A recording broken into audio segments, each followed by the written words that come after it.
So hello guys, and we are gonna start with TensorFlow. Yeah, it's quite popular and I couldn't find a good enough study material about it. So this is why I'm gonna create some video series about how we are gonna work with TensorFlow. So without further delay, let's get started. So the topics that we are going to cover today is why exactly are we studying TensorFlow, use of TensorFlow, and how exactly TensorFlow works with graphs and sessions. That's how exactly TensorFlow is going to work. But let's see it in the future. So this is your instructor, and you can check out my GitHub profile, and you could mail me over here. So who uses TensorFlow exactly? As you can see, the freshmen are 26.3% users of TensorFlow, and mostly students who are doing their masters and well, I guess sorry, the PhD guys are using the TensorFlow most of the times, and freshmen aren't. That's an awful thing because well, I'm a junior right now, so I'm over here, and you guys must be somewhere over the space. So as you can see, a lot of people are using TensorFlow. So what on earth is this TensorFlow? Is the question that arrives to your head.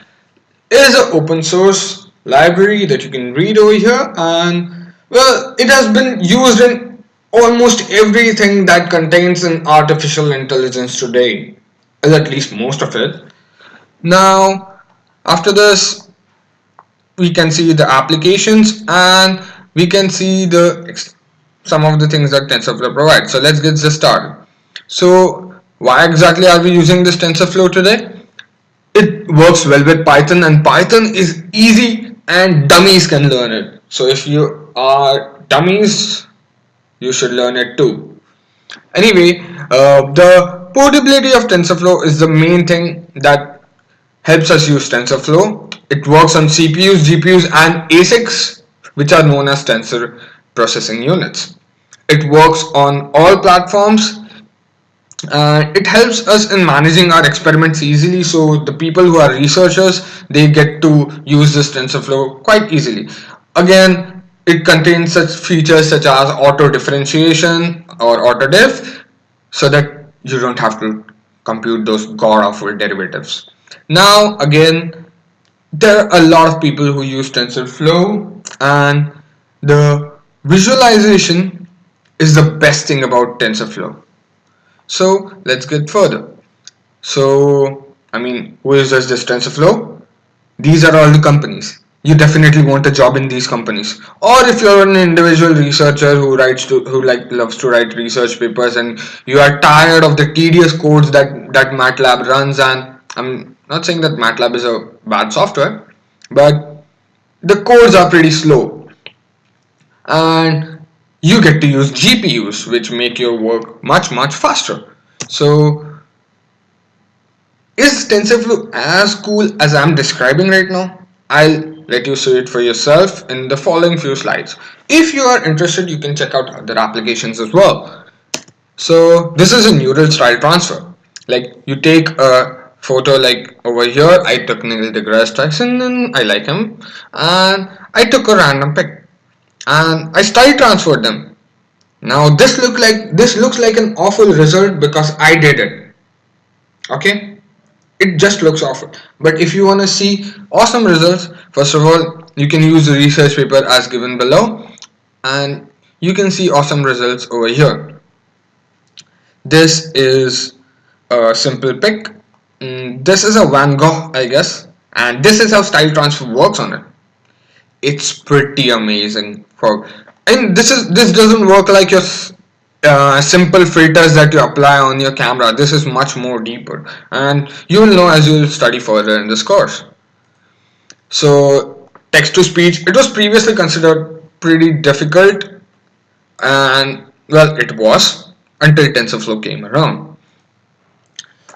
If you want to copy your friend's handwriting and you have a few samples of his handwriting, you can definitely copy his handwriting with this generative handwriting using LSTM mixture density paper. It's pretty awesome and it's easy to implement in TensorFlow, and this guy has already implemented it. So if that isn't cool enough for you guys, there's something called a stock market prediction. Yes, TensorFlow tries to do it. You can do it as well. Time series analysis. Yeah, totally worth it. So, what are our TensorFlow goals? So, we are going to see what TensorFlow's computation graph is. We are going to explore TensorFlow built-in functions, and we are going to see how we are going to structure our machine learning projects accordingly. So, the guy has always been in our background. This is all TensorFlow. So, getting further, we are going to work in Python. I'm sorry if you guys want to work in other frameworks, but I'm definitely going to work with Python. So, we are going to move ahead with graphs and sessions. So, TensorFlow separates definition of computations from their execution. This is too difficult to understand, but it exactly works like this. As you can see over here, these are the definitions and the computations happen between them. Yeah, difficult to understand, but if you see, what we want for our result is we are taking the input, we are multiplying the inputs, and we are adding the inputs, and we are adding them again. So 5 into 3 is 15, 5 plus 8 is 23, sorry, 5 plus 8 is 13, and okay, wait, what? 5 plus 3 is 8, 5 into 3 is 15, and 15 plus 8 is 23. That's our result that we have expected. This is how TensorFlow works. Now, data flow graphs. How do they work? Like, this is how TensorFlow is always gonna work. So, what exactly is a data flow graph? Well, data flow graph is a structure that has been defined by us, and you're gonna have to define structures all your life until and unless you are using some kind of templates, which I think they are not going to provide in TensorFlow for quite a while. Except for LSTMs, they are pretty difficult to implement. So TensorFlow has given their templates. But after you set a structure, I promise this is going to be exciting. You are going to use a session to put the data inside. Do you get it? Like, define a structure, then whatever data you need, whatever processing you need, you create a session and you put in the data. Nothing works without a session, neither will it ever. You can check out the video after this, which is given over here. So, moving ahead. So, why exactly is this thing called a TensorFlow and not a graph flow? I mean, we have been working, you have seen quite a graphs, right? Well, not exactly that. We are going to work with tensors. So, what exactly is a tensor? A 0D tensor, zero dimensional tensor is called a scalar. A one dimensional tensor is, as you can imagine, a vector. Now 2D tensor could be a matrix. A 3D tensor could be a cube like this. But what exactly is a 4D tensor and why do we need it? Well, for your simplicity, imagine an image which has three planes, R, B and G. So they would set in over here and over here and over here. But what if there are multiple images? You can't stack them one behind the other, can you? No, you can't. So that's why we need a 4D tensor. You're gonna pretty amazed by how this thing works when you're not gonna be able to find out what shape of your matrix you need, which is gonna happen in the future. I promise you this will happen and this will be fun to debug. So what exactly are data flow graphs?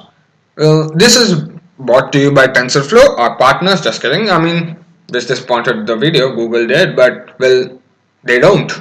And so what exactly works is if we first import TensorFlow as TF and a is equal to tf.art3, 5.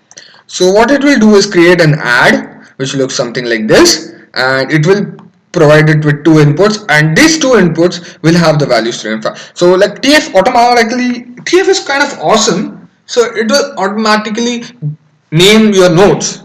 Alright, so 3 and 5 will enter in the form of edges, our tensors, that is our data. I mean, tensors are data, but why is it called TensorFlow then? Why not data flow?